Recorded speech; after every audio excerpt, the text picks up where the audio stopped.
Happy Sunday, everyone. I'm Jen. I'm the co-founder of Girl Soccer Network.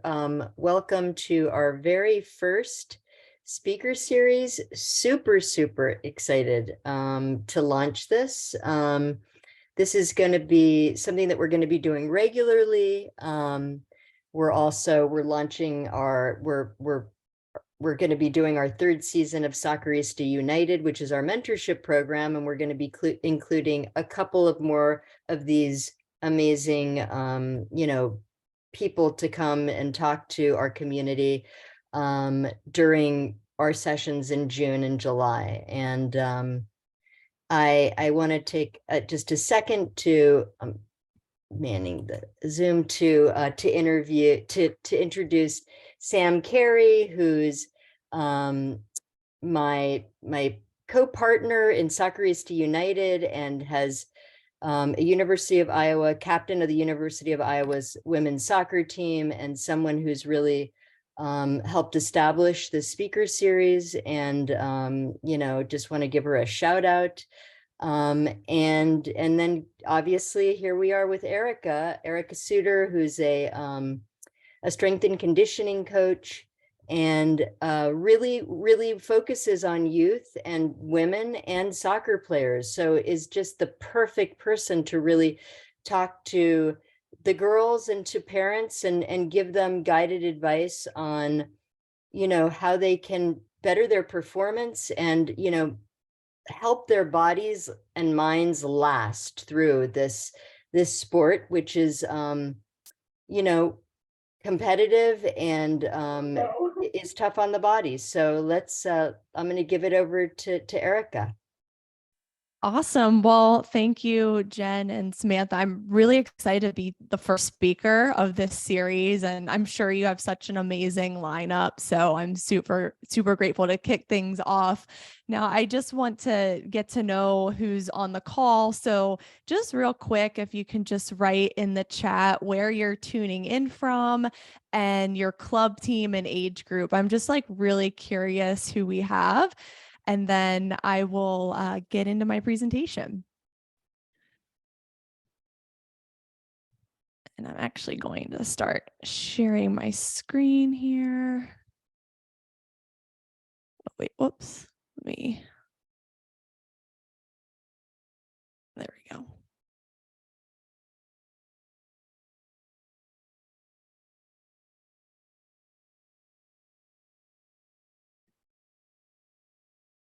Okay, so yeah, let's see where everyone's tuning in from in the chat.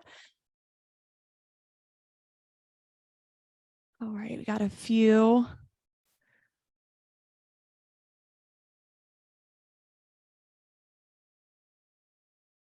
I always get the birth years mixed up. So if you can say the exact age, I still am not used to it. I didn't grow up with the birth years. It was always U13 or U14.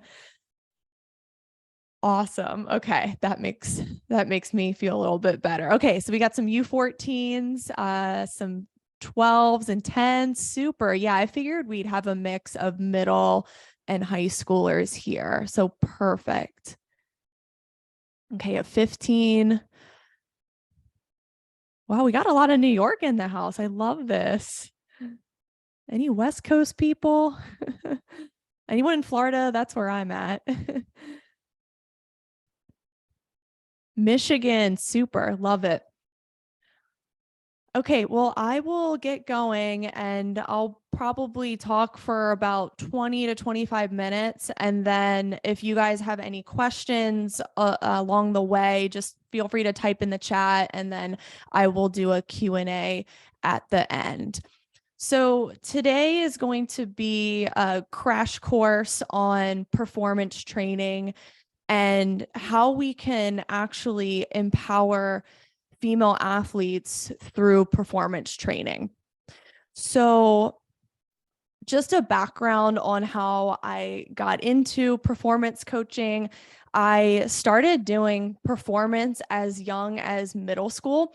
So I grew up playing soccer and other sports, but at the time I was in 7th, 8th grade, I started to get a little bit more serious about playing soccer and aspire to play in college. And I really just wanted to start taking my game to the next level. So I signed up with a speed, strength, and conditioning coach in middle school.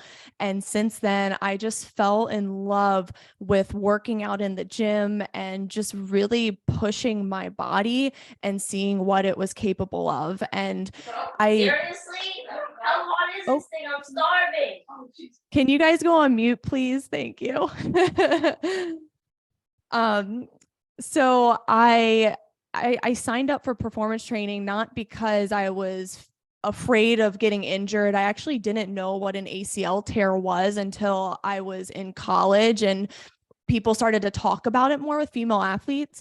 But back when I was growing up, it was very performance focused. And then as a nice byproduct of getting faster and stronger, I became resilient to injury, and I was pretty healthy all through high school, no major surgeries, college as well. Very grateful to play all 4 years. I ended up going to Johns Hopkins University and eventually being a captain and All-American there, and staying healthy and just keeping performance training in my life. And then when I graduated undergrad, I decided to get into coaching full time while also going back to graduate school for my master's in exercise science and performance enhancement. And I've been doing speed, strength, and conditioning for, gosh, I think this is my 12th year now, and it's definitely gone by really fast. And I think that's because we have so much fun in the gym and on the field. I mainly work with middle school, high school, and college female soccer players right now. I started with a lot of my girls at age 10 and saw them all the way through their development process, which has been just really, really rewarding. So that's a little bit of my story. Now, what is performance training? So it's basically everything that is done outside of soccer practice. So when we are doing performance training, we are always doing it off the ball. So if we want to develop physical qualities like max speed and really improving our speed times, and also gaining strength and more power, a lot of that has to be done off the ball, because in order for us to get an adaptation from a gym workout or a speed workout, we have to have a single focus on a certain drill that gives us that physical quality. So anything with the ball should be done with the team coach at practice or with the skills trainer, whereas speed, strength, and conditioning is done with a performance coach and within separate workouts, separate drills. Performance training is also good nutrition. And I've seen in my coaching career a lot of girls who were the strongest and fastest and most conditioned, but when their nutrition suffered, it didn't matter how athletic they were and how built up they were. If they weren't fueled enough, they didn't have enough energy or focus, and that nutrition was lacking, they just crumbled. So nutrition makes our performance training worth it, and it only enhances the gains we get from training. Performance training is also a lot of recovery. So we're not always running athletes into the ground. It's not doing all these conditioning drills and just making them exhausted all the time. A good performance training program has intentional rest days. It has intentional deload weeks where we might be backing off from maybe speed and conditioning during the season and then ramping that up in an off season. We might be just doing 1 time a week strength in season and then 2 to 3 times in the off season, and really just working in that recovery in an intentional way year round. And that's another thing with performance training. It should be done year round, because that's where athletes can maintain the muscle they've worked so hard for and all this speed that they've gained in the off season. And too often I've seen athletes just train really hard for 2 months in the off season and just kind of wither away. And ignore performance training as soccer picks up, but it's very important to keep that going year round so that their bodies are resilient to handle the increasing demands of the game.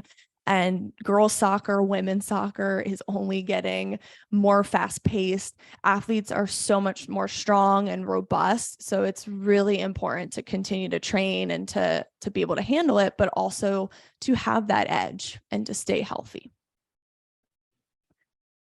Now, one thing that I want to focus on today as far as performance is to truly empower female athletes with it and allowing them to focus on things they can control. So right in the chat, you've heard these phrases before, so just write a yes or no. So the first one is females have wider hips. And then because of that, they're at a higher risk for ACL tears. And then the third one is more recent, and there's a lot more talks about this, but the menstrual cycle impacts injury or it increases injury during certain phases. So write in the chat if you've heard any of these. Yes. Yeah, everyone's probably heard the wider hips one, and probably the higher risk of ACL. And these phrases, there's some truth to them, but a lot of them are becoming debunked the more the literature comes out, and I'll get into that later. But these are actually disempowering girls. And imagine a really young girl hears this when she's 10 years old. Oh, well, you're just at a higher risk and you're doomed. That's just that. You're a female. That's not good to hear psychologically. So the messaging when we're talking about performance training has to be on things that girls can control. So 2 factors in performance and injury reduction. There's uncontrollable, which we just went over. So that's female anatomy. So some girls might have wider hips than boys. Some girls might have wider hips compared to other girls. Some boys might have wide hips too. There's a lot of boys who do tear their ACL as well, and that's not talked about either. But the point is that female anatomy is uncontrollable. We can't change the structure of the hips in relation to the knee, unless you wanted a very painful operation, but no one wants to do that. So you can't change the structure of your body and how the bones are and where the joints are. So what are we going to focus on? We're going to focus on controllable factors in performance and injury reduction. So the controllable factors are our performance training, and then nutrition and recovery. And just bringing the menstrual cycle back into the discussion, if you do all of these consistently year round, you actually get more balanced hormones, and it gives your menstrual cycle more regularity. So definitely between nutrition and recovery, we want our hormones to work for us and not against us. So there might be certain phases where, girls might feel more fatigued. They might be more susceptible, but your best bet is focusing on fueling your body, recovering, and getting good sleep. Hormones love that. But let's first touch on controllable number 1. So the performance training, I mentioned earlier that strength is a big aspect of that. So strength is really cool because there is that injury reduction component to it. So strength is what keeps athletes in the game. And when your muscles have more strength, then the forces in sports, so the change of direction forces, jumping and landing, even tackles, your bones, joints, and ligaments are more protected during those actions if you have a strong body and not just strong legs. I think a lot of soccer players tend to just do leg days and focus on quads and hamstrings, calves, but you also do need a strong core and upper body to be able to hold off defenders, to be able to have stability in your trunk area when you're pumping the brakes and then making a quick cut or change of direction. So total body strength is so key for that injury reduction component. There's also a performance component to strength, and the more muscles girls get, the better speed they have. They're more explosive. So it definitely improves those more high velocity actions as well. So you can't go wrong with getting strong. The second one is speed training. And speed also has an injury reduction component, because when you do speed training and you run a sprint at max effort, it's one of the best hamstring firing exercises you can do. And the hamstrings are a muscle group that help to stabilize the knee. So great for knee health, but also really great for our shooting and our kicking muscles. So it's really good to fire the hamstrings within our sprint training. And then at the same time, you're improving your speed and your ability to beat opponents. The next part of performance training is agility. And agility is the combination of changing direction while also reacting to something. So agility drills should never look rehearsed. They shouldn't be predictable. Agility drills should always be a reactive drill or a chase drill or tag or some sort of fun game that the athletes have to be spontaneous. So it's really important for them to get out of their soccer practice environment and do agility in a different setting with maybe a different sport. Small-sided basketball is great for soccer players because it's a lot quicker in such a small space. So that's one way to get agility, is through other sports, or just, again, doing reactive drills or mirror drills or chase drills. Agility is also linked to injury reduction too. There's a lot of great research from one of my friends, Dr. Jason Advadijan, and he said that players who have a slow reaction time actually take slower steps, and it impacts their lower body mechanics and the stability of their knee. So it's super fascinating, and agility needs to be within any performance training program. The last one is conditioning. And the conditioning we want to do for our soccer players has to be conditioning that makes sure they stay fast, and we're getting more of the explosive actions with a short rest time. So most soccer players have a good aerobic base. So they jog a lot. They do light intensity work within their warm-ups, within skills training sessions, even within scrimmages. So they're tapping into that aerobic conditioning, more that endurance piece. But what they need to tap in more is the conditioning that lasts anywhere from 12 to 30 seconds, and it's fast. They have good running mechanics, and then you just manipulate the rest time anywhere from 30 to 60 seconds between efforts. So that's just a summary of conditioning. I mean, there's so many ways to progress it. Sometimes we'll do 12 to 20 seconds of sprinting on and then just 20 seconds off. That's one of the hardest drills we do. Usually we do the length of the field or half the field, and we're just making sure athletes are reaching an almost full sprint just to really, really keep that speed. So those are the aspects of performance training. Now, nutrition is one that a lot of players get caught up in, and they tend to struggle with. So I just want to make it super easy on this call. These are some of my nutrition non-negotiables for all soccer players.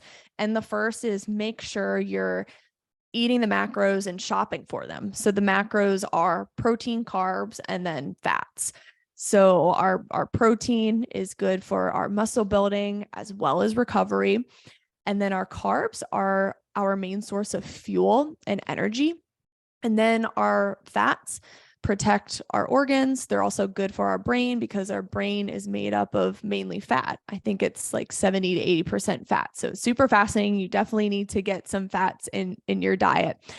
So definitely eat the macros first. And that means protein and carbs for sure at every meal for every athlete, especially with middle school, high school soccer players. Their bodies are still growing. So we want to make sure that their nutrition supports that growth and that those muscle gains to complement their training. And then they're getting enough carbs to be able to have energy, because soccer's it's a long game and we want our athletes to be able to sustain that energy in the final minutes. Fruit and veggies at every meal. I like to say a quarter of your plate or a fistful. And fruits and veggies are super hydrating, ton of water content, especially for girls who say they forget to drink water. If you're having fruits and veggies, you're going to be pretty hydrated because they do have a lot of water. And of course, they have vitamins, minerals, vitamin C, selenium, vitamin A. So it's really important to get fruits and veggies every meal. The last one is never play hungry, never go to school hungry, or go to bed hungry. So never play hungry. That means you're not going to have enough energy for the game. Focus might wane. Going to school hungry is really bad. I know eating breakfast early sucks at 6 a.m. before school, but girls should not be starting their day in a caloric deficit because they have school, they have information to retain, they have tests to take. So their brain has to be sharp. And then after school is probably practice. So they have to have enough calories throughout that whole day, even after school going into the evening.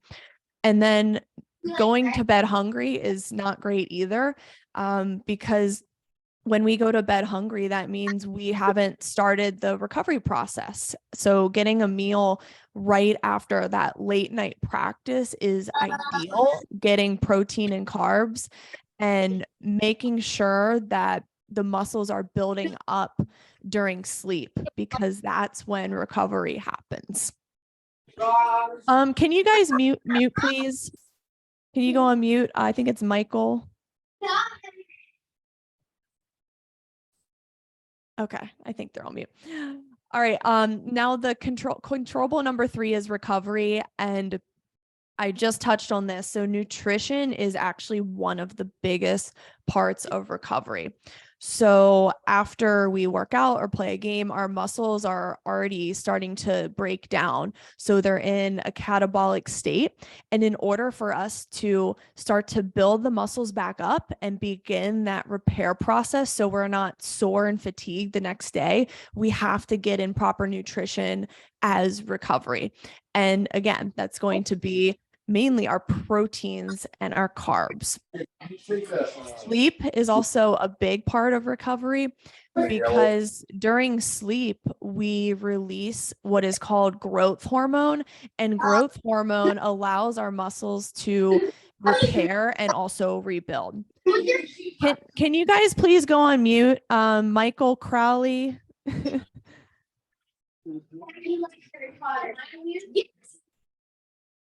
Okay. Yeah, I just don't want everyone, I want everyone to be able to hear me. Sorry. It's okay. So sleep is a really big one. If girls aren't getting over, I'd say 7 or 8 hours, it's going to be really tough to perform at a high level the next day. What also happens during sleep is our brain actually cleanses itself, and this happens during our REM sleep, and that's the sleep cycle when we tend to have our dreams, and our brain cleans itself and it refreshes for the next day so that we can be alert, we can be well rested, and we can retain information. We can acquire skills at practices. We can learn speed training, learn strength movements. So sleep is really important for that brain to recover as well. And then our rest days. So we want to make sure we're getting at least 1 to 2 full days off during the season. And if we're plowing through 7 days a week, then eventually we're going to get diminishing returns, and we're not going to be able to build our skills because we're just going to be so fatigued at that point. And our muscles aren't going to have the same output in our explosiveness or our change of direction or how powerful our shot is. So we need to give our body rest days, because that's when the biggest strength adaptations occur, the biggest speed adaptations, and the biggest adaptations in our cognitive function as well. So I get a lot of questions about, well, what about massage, cryotherapy, icing, ice bath, stretching, Theraguns, cold therapy? These are all the icing on the cake to recovery. But the cake is nutrition, sleep, and rest days. So if you aren't doing these first, then just forget these, because they're not going to help much. They're going to be a Band-Aid over a gushing wound, in other words. So to change what's going on physiologically in our body during the recovery process, we need nutrition, sleep, and rest days. Slapping on an ice bag or getting in an ice bath it's going to feel good, but it doesn't really change what's going on at a muscular physiological level. So you can't out ice, out massage, out stretch, out Theragun if you have a poor diet, if you're getting less than 8 hours of sleep a night, and if you're not getting rest days and you're just plowing through year round and you don't take time to recover. So these are icing on the cake.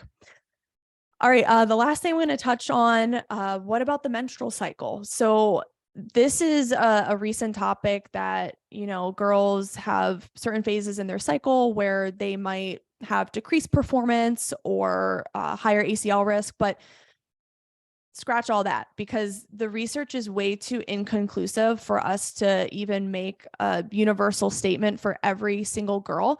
And also each cycle across each female athlete is going to be extremely different. So one girl might feel great in one phase while another girl might not feel great in that same phase. So it's just too unique to everyone.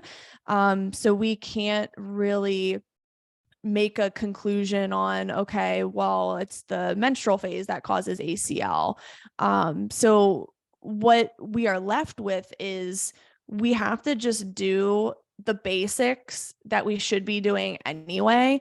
And that's strength training, doing our speed training, conditioning for the demands of the game and all those high speed runs, making sure we're exposing our body to new environments with different agility drills, and making sure that we're fueling properly and nourishing our bodies. Hormones can really be balanced by eating good protein diets, carbohydrates, making sure you have enough calories. Hormones love that. They reach equilibrium when you're consistent with that. So it just brings us back to doing these controllables and focusing on what empowers us. So it's not changing anytime soon that, we have female anatomy, that we have a menstrual cycle. Like, all female soccer players should have regular menstrual cycles. So that's not going away anytime soon. It's actually a vital sign for your health. So we have to come back to our training, our nutrition, and our good recovery practices. So question to ask everyone here: how are you going to empower yourself and change the female narrative? How are you going to just scratch the, oh, well, females have wide hips, they're higher for ACL risk, menstrual cycles? What are you going to do about it? What can you control starting tomorrow? Where are you falling short in your training, your nutrition, your recovery, your sleep? And really get clear on it.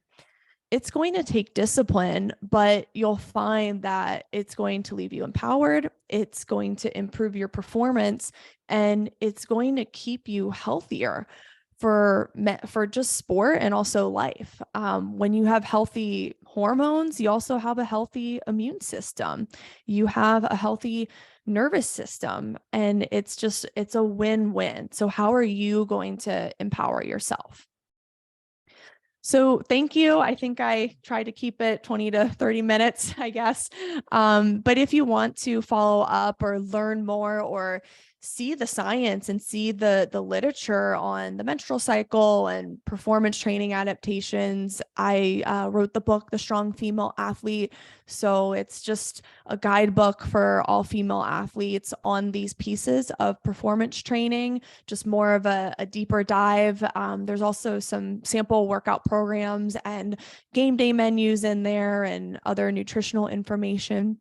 And then I also have my website, ericasuter.com. And I do work with athletes remotely, and we meet on Zoom weekly. And we also do strength, speed, and conditioning programs that are all on my phone app. So that's why you see me with a phone in the picture. But yeah, if you ever want to follow up, feel free to shoot me a message there.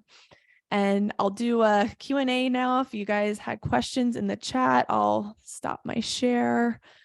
Let's see if there were any coming in.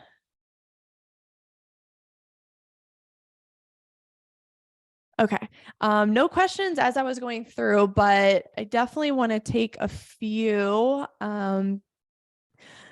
So anything, nutrition, speed training questions, recovery.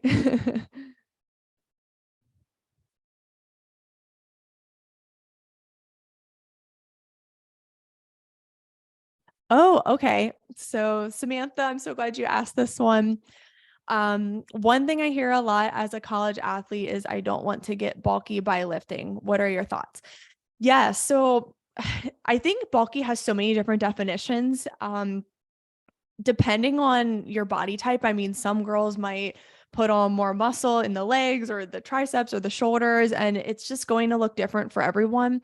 So what I recommend girls focus on is you should put on enough muscle mass and see how your performance numbers go up. So really pay attention to your sprint times, how you're feeling in your conditioning drills, and if you're able to plow through with that extra muscle and that extra horsepower. I think really focusing on the performance aspect of it rather than a certain body is key. Another thing is I think girls, I heard somewhere that girls only can gain 2 to 3 pounds of muscle a year. Even well-trained athletes, it's really hard to put on like so much like bodybuilder style. Of course, I respect bodybuilders. It's a crazy sport. But for soccer players, we are running so many miles every week. We're covering like 15 to 20 miles a week. So we're getting a nice combination of that endurance work and that strength. So we're building our bodies to be soccer players. We're building our bodies to be explosive and powerful. So yeah, I think the bulky conversation, it's really just about focusing on performance and just being the most powerful player you can be. Okay, next one, Jenny asks, what age should girls start plyometrics?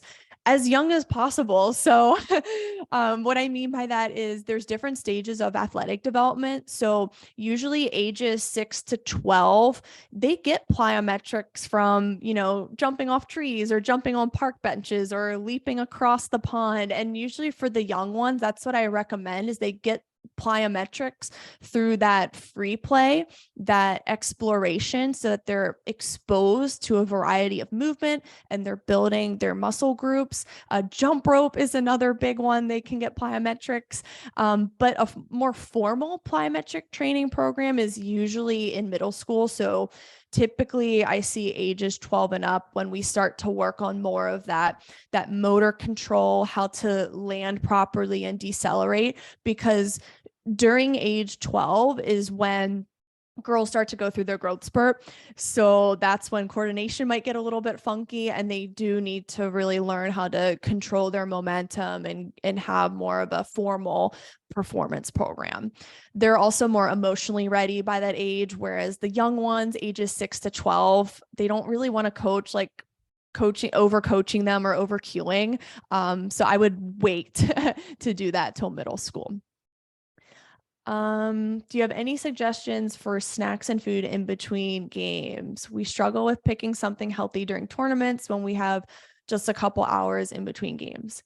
Yeah, so with away games or tournament weekends, preparation is key.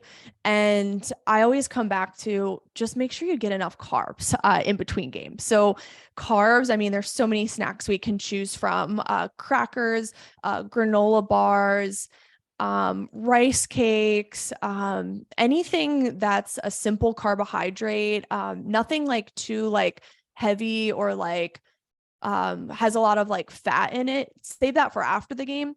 Fat is too slow digesting. So yeah, really focus on your carbohydrates in between games. A toast, a sandwich, a baguette, maybe some light pasta. But I'm always a fan of bars or sandwiches because they're easy to pack. And if you're stuck going to like Starbucks or Dunkin' Donuts because that's all that's available, then they have some good, like egg wraps or like turkey sandwiches. So at these fast food restaurants, it's fast food, but you can still get the macros. You could still get carbs and your protein. So it's okay if you go to a fast food place and get carbs. That's the good thing. My daughter is recovering from an ACL tear. Oh no, I hate to hear that. 3 weeks after surgery, it's going well. To your points on nutrition and weight training, can you speak to the importance of both during the surgery recovery? The teenager junk food and lack of protein diet is concerning. How much should strength training be a part of surgery recovery? Oh my gosh. Yeah. So I'm glad you asked this because nutrition plays a really big part in healing from an injury.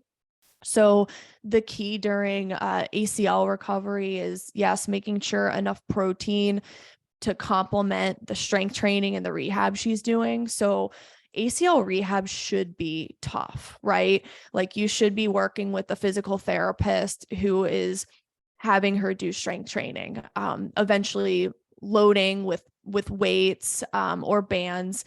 And to really match the expenditure in that rehab, there has to be enough protein and carbs, usually with the amount. So the protein for a meal fill a quarter of the plate and then the carbs fill half the plate. Sometimes athletes might need a little bit more protein than that, but that's just a general rule of thumb, especially with dietitians I've talked to in this space. But yes, strength training is a big part of ACL recovery. So ACL rehab, they should be doing things like loaded squats, deadlifts, even upper body work, core stability work. And she should be coming back to the field stronger than she was prior to injury. That's when you have a good rehab program and physical therapist. Okay, a couple more. How young is too young to train with weights? We see a lot of 8 and 9-year-olds share videos lifting weights. Yeah, so girls are interesting. So girls tend to mature earlier than boys. So there are some girls who do reach their growth spurt at age 9 or 10. I would say 8 is too young to do a formal weight training program, and just making sure they're getting a lot of motor skill development through multiple sports and free play and just a diverse palette of movement. But yeah, if they're physically mature, 9 or 10 years old, then they can start to learn the strength patterns with body weight. But how I do it with my young ones is they have to really like prove to me they can nail a squat down body weight for several weeks before we even think to add a dumbbell. So if you're going to have a 9 or 10-year-old do it that young, then just make sure she's in person with a strength coach who can progress accordingly. With loading, are you referring to the Dr. Gabbett podcast, weightlifting, etc.? Yeah, so Dr. Tim Gabbett he's probably one of my favorite experts in load management. So load management is not just having athletes decrease their minutes played, it's actually building them up to play enough minutes and making sure that their muscles are strong to handle all of the dynamic movements and explosive movements in soccer. So loading means, yes, they have to weight lift in the off season to build their muscles, and they also have to be exposed to speed training, because the high speed runs in soccer are where injury risk is the highest. True speed training is over 30-meter sprint in less than 5 seconds. If your drill is over 6 seconds, you're not speed training. Every speed drill has to be around that 5-second mark, because that's when we fire our nervous system the fastest and get a speed adaptation. Anything over that is more a power or a conditioning drill. So it's important to do true speed training. And if you want to learn more, I have a speed training presentation. I think it's like a 90-minute presentation on my YouTube channel. I could send it to you guys. Any other ones? Jen or Samantha? I know you guys had several. Oh, we got Katie. Oh, okay. That's a good question. When looking for a speed and agility coach, should I be looking for someone who specializes in working with soccer players? Um, it helps because they understand the demands. So they understand the mileage cover, the heart rate demands, the movements, how to agility train soccer players. But I've also seen really good speed and agility coaches who are track people and who also are strength coaches certified and physical therapists. So I know a few track people. Yeah, I know speed and agility coaches who do all team sports, field hockey, soccer, basketball. I personally do some volleyball and field hockey players, because usually speed, agility, and strength is going to look very similar for all sports, because it's all the back end work. It's just strength is strength, speed is speed, agility is agility. Let the sport train the sport. And then everything else, it doesn't have to be like a soccer specific necessarily.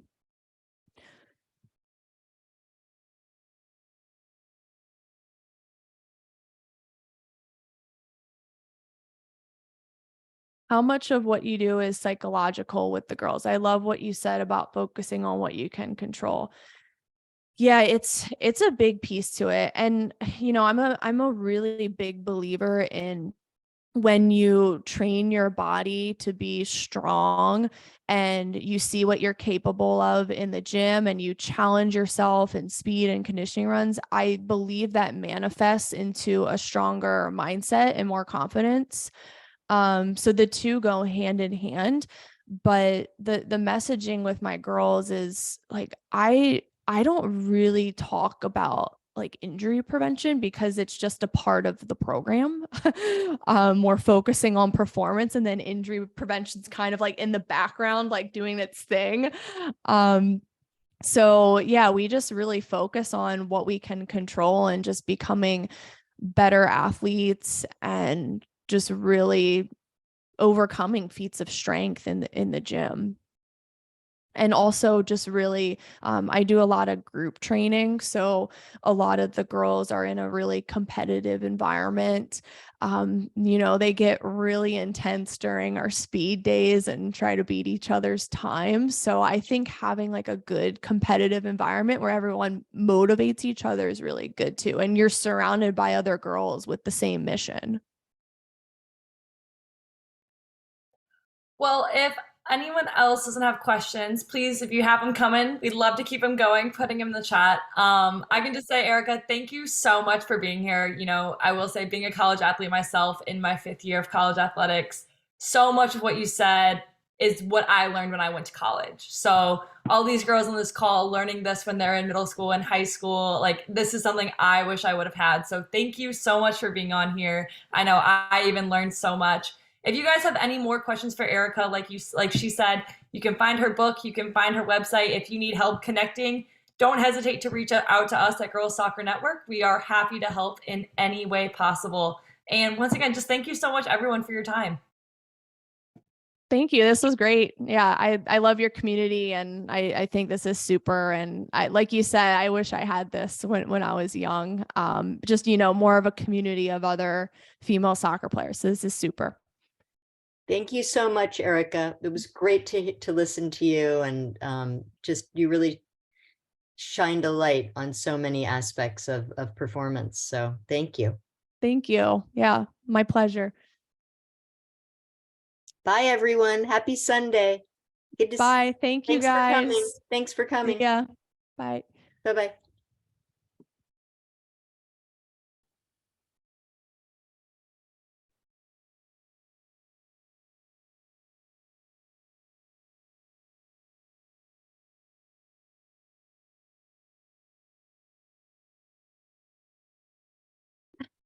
I think that went well. I thought it went really well. Let me stop recording.